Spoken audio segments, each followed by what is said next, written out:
Hello and welcome to Living the Dream for General Practitioners, the podcast for doctors and clinic leaders who want to learn about pathways, strategies and opportunities for living and working in Australia. Join me, Gemma Goff, and my expert guests as we share stories, unlock the secrets to recruitment success, share tips for moving across the world, navigating new cultures and so much more. This show is brought to you by Health Recruitment Australia. Now sit back, relax and enjoy this episode. Hello everyone and welcome to episode 4 of our GP Recruitment Fundamental podcast series. In today's episode, I'll be sharing our experiences in regards to accreditation and licensing and how to transition these so you can work as a GP in Australia. In episode 2, I shared the need to check the medical institution that issued your primary qualification is recognised by the Australian Medical Council. If it is, then you need to take the next steps and have your credentials verified on a platform such as Epic. And I'm going to talk to you a little bit about how to do that. So to get started, you must submit a request to establish an Epic account, which basically includes uploading biographic information, details about your medical education and license history. You'll also need to submit a photo and a scanned image of the photograph page of your passport. The photo and the passport will appear on the Epic Identification Form, EIF, which you must have certified by an authorised official. And that will be on file throughout the use of Epic. And you can't use the Epic account until that's actually set up. More details on that can be found on the Epic website. So once you have your account set up, you're able to upload electronic copies of your medical credentials. Currently, the types of credentials that a physician can upload would be your final medical degree, specialist qualifications, medical registration, license to practice, and advanced degrees in medical sciences. So if you upload a credential that is not in English, you must also provide an English translation that meets the Epic requirements. Again, take a look at their website to find out more information about how to do that. So it's really important when you're uploading documents that you nominate the AMC to receive an Epic report for each required credential. So by doing this, it means the AMC will be notified when the credential is sent for verification. If you don't do that, then AMC won't automatically receive the Epic report on the credentials and you will have to manually do this. So it just makes sense to automate the whole process, take the stress out of having to do that yourself.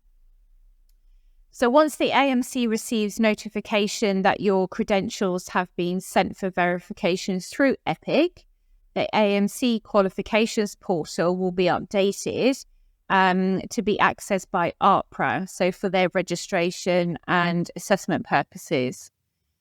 It's necessary for AHPRA to have access to this information because registration with AHPRA is proof of a suitable skills assessment for medical doctors, which you'll need for your visa application.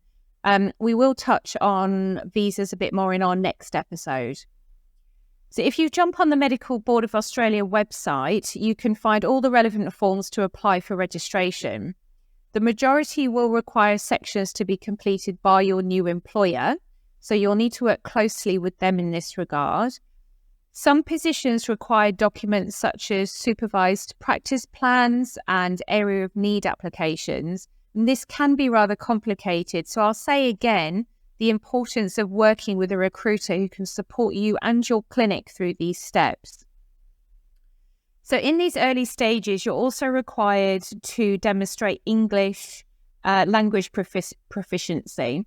So proof will be supporting documents, again, for your visa and registration process. So there are various ways in which you can do this. You can sit the test either online or at some testing centres. You can do it on paper or on computer. the questions and the process is essentially the same no matter which way you do that. The National Board does require an overall score of 7 or equivalent in reading, writing, speaking, and listening.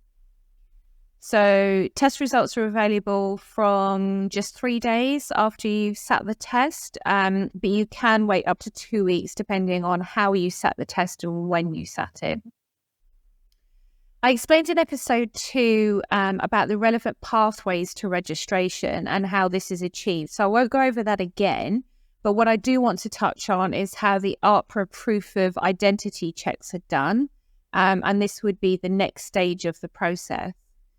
So once you've received your in-principle approval from AHPRA, it triggers 2 things. The ability for your employer to submit their visa nomination, which means you can also submit your visa application. Once you've done this, you essentially sit back and wait for the approval to come through. The next thing to do is your in-person proof of identity checks with AHPRA. Now, you can either wait until your visa has been approved and do the ID checks when you arrive permanently in Australia, or some GPs use this as an opportunity to travel to where they will be working and living, do the ID checks, and utilise the time in Australia to find a new home, visit schools, tee up purchasing a car, and generally just getting a feel for the area they're going to be living and working. Now, there's no right or wrong way to move forward with this, but it's important, again, that you're realistic with time frames. It's still a few months from submitting your AHPRA ID checks to actually consulting your first patient. So you need to consider finances and how you will manage when you arrive in Australia until you start to work if you decide to wait and do the checks once you've made the big move. So all applicants must provide sufficient evidence of their identity when presenting for their in-person proof of ID checks. These checks can be done when you arrive in Australia, or they can only be done when you arrive in Australia. They can't be done from overseas. The ID checks can be verified by your employer either in person at the intended place of work or via audio-visual link. Now, GPs must select one document from 3 different categories. Now, this can be a little bit tricky when you first get to Australia because you essentially don't have documents such as driving license, Medicare cards and things, the usual go-to documents for ID checks. So what we have found to have worked is your visa, your passport, and the boarding card or travel itinerary from your inbound flight to Australia. So you'll need to accompany these certified documents with a copy of your original offer of employment and valid police checks and stat decks. If any of your documents, again, are not written originally in English, you must have them translated as per AHPRA's guidelines. So you'll need to check out their website on how to do this. Once these documents have all been collated by your employer, they will be the ones that will send them by email to AHPRA, and one of their regulatory officers will assess the documentation. The GP will hear directly from AHPRA in regards to the registration being finalised.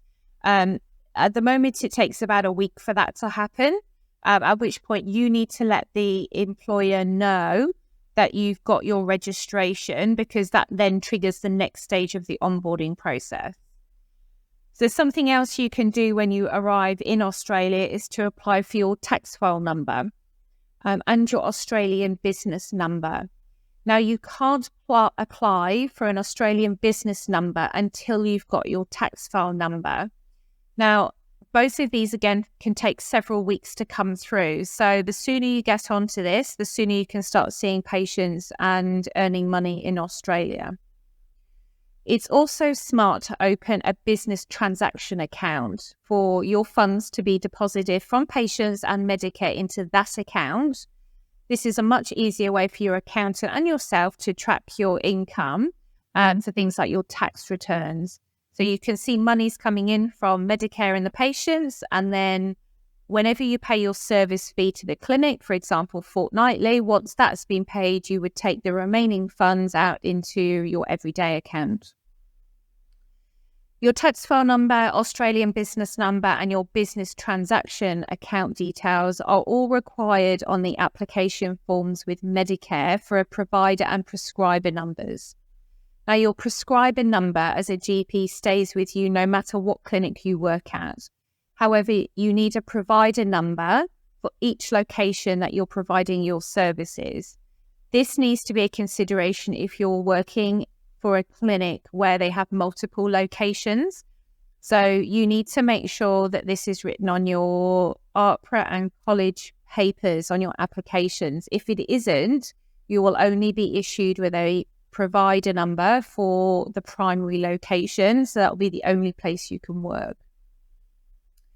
Now, Medicare's processing times can vary significantly, and this depends on things like registrar intakes, passing of fellowship exams, etc. So if you plan for about a 40 business day turnaround and you get them before that, well, then it's a bonus, but that seems to be about standard at the moment. Once you've submitted the Medicare application forms, I would suggest you now look into medical indemnity insurance. Speak to a broker because they can actually liaise with various providers and get you the best deal. It is also worthwhile speaking to the clinic that you will be working with. Some are actually able to offer some significant discounts for GPs who are new to Australia and might be able to offer discounts for your first 3 to 5 years. Now, essentially, it's time to sit back and wait for everything to be approved. Then you can book your flights, jump aboard, sit back, relax, and get excited about what the future holds for you in your new life down under. Well, I hope this has been informative for you. Another episode full of information, which I'm sure you'll need to revisit at various stages through your migration process. As previously mentioned, if you work with an experienced recruiter, this will be of great value to you. They will be able to guide you each step of the way and keep you on track. They will know which steps you can do in parallel to one another and which steps are triggered by the completion of others. So I think perhaps this episode, more than any other, highlights the complexity of what is involved and gives a true idea of how long this process can be. You have to be realistic and acknowledge you're trying to complete each stage of the process while you're working, enjoying time with family and friends, hobbies, and anything else that takes up your time. And I'll keep saying it, lean on your recruiter to help you.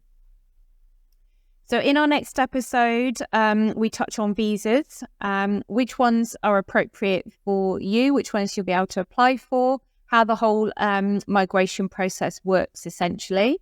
I'll be joined by Luke Edwards from Work Visa Lawyers, and he'll share his knowledge and experience in this regard. So I look forward to you joining us both then. Bye for now. Thank you for listening to Living the Dream for General Practitioners. Don't forget to subscribe on your favourite podcast player so you don't miss an episode. At Health Recruitment Australia, we want to see more happy GPs, thriving medical practices and healthy communities. If you'd like to join us on our mission, visit healthrecruitmentaustralia.com.au to explore opportunities and get in touch. Thanks for listening.